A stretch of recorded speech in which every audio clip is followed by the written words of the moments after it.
بسم اللہ الرحمن الرحیم۔ ناظرین، اس ویڈیو میں ہم آپ کو حضرت عمر بن العاص رضی اللہ تعالی عنہ کی ذہانت کا ایک قصہ سنائیں گے۔ حضرت عمر بن العاص رضی اللہ تعالی عنہ جو کہ فاتح مصر کے لقب سے مشہور ہیں، ان کے بارے میں ابن کلبی کہتے ہیں کہ فتح کیساریہ کے لیے جب عمر بن العاص رضی اللہ تعالی عنہ نے چڑھائی کی تو غزہ پر پڑاؤ کیا تھا۔ کیساریہ کا حاکم جو کہ ایک رومی بادشاہ تھا، جس نے ایک عظیم الشان لشکر کے ساتھ کیساریہ میں قیام کیا تھا جو مسلمانوں کے لشکر سے کئی گنا زائد تھے۔ اس بادشاہ نے ایک ایلچی بھیجا مسلمانوں کے پاس کہ اپنی طرف سے جہاں ایک سفیر بھیجو تاکہ ہم اس سے گفتگو کر سکیں۔ عمر بن العاص رضی اللہ تعالیٰ عنہ نے سوچا کہ میرے سوا اس کے برابر کا کوئی شخص موجود نہیں ہے، اس لیے خود ہی سفیر بن کر اس کے پاس پہنچ گئے اور گفتگو شروع کر دی۔ اس نے ایسی پرشوکت اور وزندار گفتگو سنی کہ اس سے پہلے کبھی نہ سنی تھی، تو اس نے کہا، کیا آپ جیسے آپ کے ساتھیوں میں کوئی اور بھی ہے؟ تو آپ نے جواب دیا کہ نہیں، میں تو ان میں ایک ادنا شخص ہوں، اور ساتھ ہی کہا کہ یہ اندازہ نہیں ہو سکا کہ آپ میرے ساتھ کیا برتاؤ کریں گے۔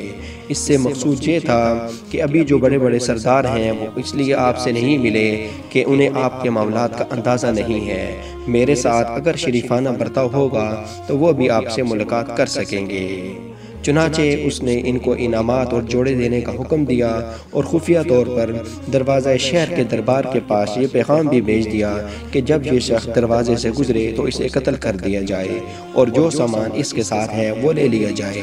جب آپ اس حاکم کے پاس سے رخصت ہو کر چلے تو آپ کو غسان کا ایک عصائی ملا۔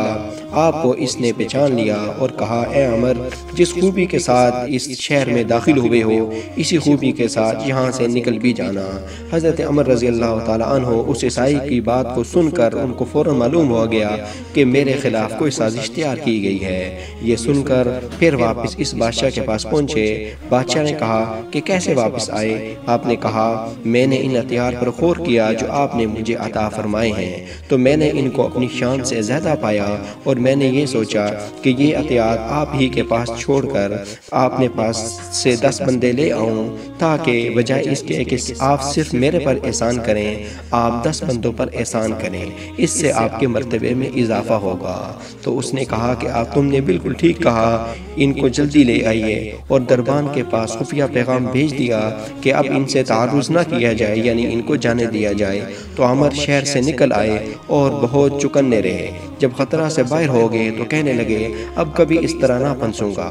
جب اس سردار سے صلح ہو گئی اور وہ امیر لشکر سے ملاقات کے لیے آیا تو دیکھا تو یہ تو وہی شخص ہے۔ کہنے لگا، آپ وہی ہیں؟ تو حضرت عمر رضی اللہ تعالیٰ عنہ نے کہا، ہاں میں وہی ہوں۔ تو آپ نے کہا کہ آپ میرے ہی ساتھ تو غداری کر رہے تھے۔